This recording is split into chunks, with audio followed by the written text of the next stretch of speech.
para tratar de levantar el país. Y por supuesto, el tema de la inflación. Bueno, si tú le metes el real, lo acabamos de ver en la pandemia, que por cierto acusan a Biden de que la inflación es consecuencia de Biden. No, es de la política del gobierno norteamericano que comenzó con Trump. Lógica. Señores, en una situación de pandemia el Estado tuvo que meterle la mano al sistema de salud, a todo el mundo, porque si no, nos hubiéramos muerto todos. Para eso está el Estado precisamente. Esa discusión hay que superarla. Venezuela no puede estar atada en que, por ejemplo, el próximo gobierno tendrá que aplicar un esquema de restricción económica, un paquetazo. Pero ¿cuál más paquetazo que este? Señores, el salario en Venezuela es el más bajo de América Latina, casi el más bajo del mundo. No es posible que el país resuelva sus problemas así. ¿Cómo va a resolver el problema el país? En primer lugar, un gobierno democrático. Si yo fuera el presidente, eso que te pregunto, si usted fuera el presidente, si usted fuera el presidente. Lo primero, chicos, que me quiten las sanciones. A mí sí me quitan las sanciones. A Maduro no se las van a quitar, porque no democratiza la sociedad, porque tiene un problema con los Estados Unidos, que se lo crearon ellos. Yo no tengo nada que ver con ese problema, es un problema de ellos. Pero al día siguiente me quitan las sanciones. Al día siguiente tenemos entrada a la comunidad internacional. Y el país empieza a recibir los recursos que son imprescindibles. Mira, hay algunos cálculos que hablan de que para recuperar la economía venezolana a los niveles previos al chavismo, es decir, a lo que estaba la economía venezolana en el año 98, que no estaba bollante, todos lo sabemos, no estaba nada bollante, por eso estos lodos, ¿no? Por aquellas aguas, por aquellos vientos. Para recuperar eso se requiere una inversión nada más en el sector petrolero en el orden de los 60.000 millones de dólares. ¿Dónde está ese dinero? Los venezolanos no lo tenemos, ni lo tienen ni siquiera los venezolanos que están en el exterior. Tiene que ser la comunidad internacional, los organismos multilaterales. Eso existe, eso ha funcionado en otras partes del mundo, poniendo nosotros las condiciones, por supuesto, ¿no? No que nos impongan, te repito, un paquetazo imposible de aplicar en un país como este. Es un país que requiere, en primer lugar, condonar y renegociar gran parte de una deuda adquirida ilegalmente. Ese es un tema bien importante que tendrá que afrontar el próximo gobierno, pero que en todo caso la visión tiene que ser en dos puntos, acotada por una transición. El próximo gobierno no puede resolver todos los problemas, y el que ofrezca que va a resolver todos los problemas es un demagogo que no merece ser apoyado. Tiene que resolver 4 o 5 grandes problemas, entre los cuales uno de los más graves es poder gobernar y poder mantenerse en el poder 6 años y entregarle la banda presidencial pacíficamente al siguiente, ¿verdad? Pero le diste una clave, fíjate, como ya se nos está acabando. La señora María Corina Machado dice, yo si gano los meto presos.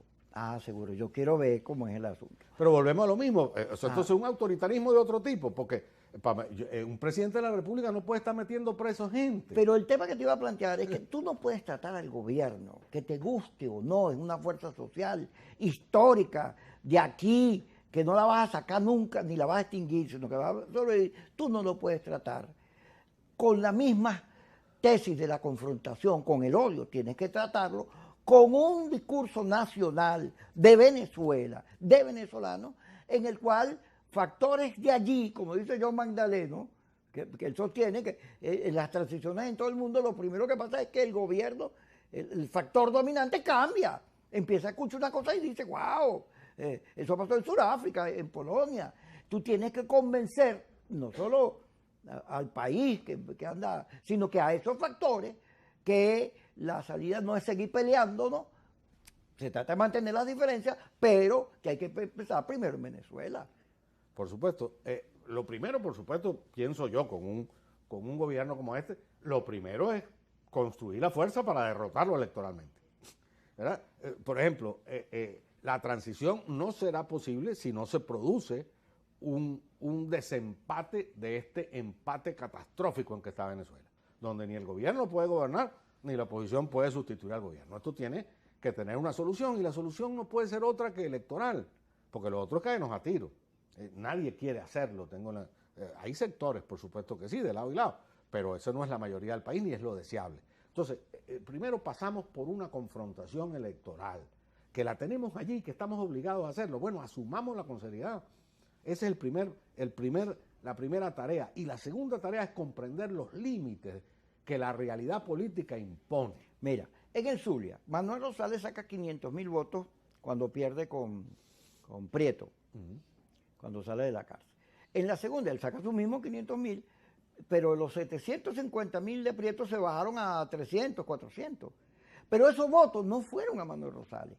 Hay un sector del país que votó por el gobierno, por Chávez, pero no vota por la oposición porque la oposición no Que lo ya no toma en vota por cuenta. Chávez tampoco. Tampoco por ellos. Entonces hay un espacio enorme Es gigante. que está reclamando una manera distinta de Te hacer lo dicen política. todas las encuestas, te lo dicen todas las encuestas.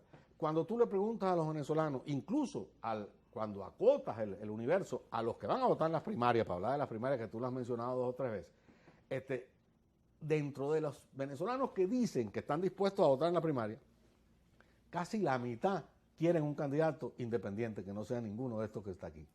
Y cuando amplías ese universo al país, eso llega casi al 70%, que la gente quiere una salida distinta a lo que hay. Es lógico. Lo que hay es, como dije hace rato, un empate catastrófico. Hay que buscar una salida distinta. Y esa salida distinta es una gran coalición nacional. ¿Coalición qué es? Ponerse de acuerdo gente distinta, ¿no? Tú mismo lo dices, ponerse de acuerdo. Ponerse de acuerdo. No es un problema de contar quién es el más grande de los enanos, No. sino cuál es lo que reclama el país. Ponerse de acuerdo, ¿quiénes? Los partidos políticos organizados, por supuesto, son un factor importante. Pero mucho más allá que eso, esa gran coalición tiene que incluir a los gremios, tiene que incluir a los sindicatos, tiene que incluir a los vecinos, tiene que incluir a sectores de la Fuerza Armada, sin ninguna duda. Ese es un tema que todo el mundo elude. La Fuerza Armada se convirtió de verdad en un aparato armado del partido de gobierno. Bueno, eso no se puede permitir y estoy seguro que no es así en toda la estructura de nuestra Fuerza Armada Nacional.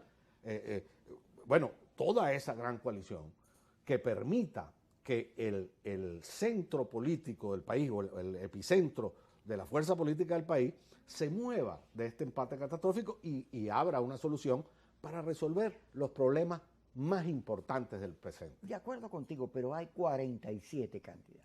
Ninguno de esos 47 candidatos es capaz de pensar, mira, vamos a armar el juego, yo pongo mi nombre, el que esté mejor ese es. No, todos quieren ser, ninguno de esos se ha dado cuenta que el país está cambiando. Bueno, eso es típico. Siempre estamos muy lejos de las elecciones, desde el punto de vista, digamos, del calendario normal es cerca, pero políticamente estamos muy lejos. Pasan muchas cosas, sobre todo en Venezuela. Venezuela cada semana es una realidad distinta. Mira, terminó el programa.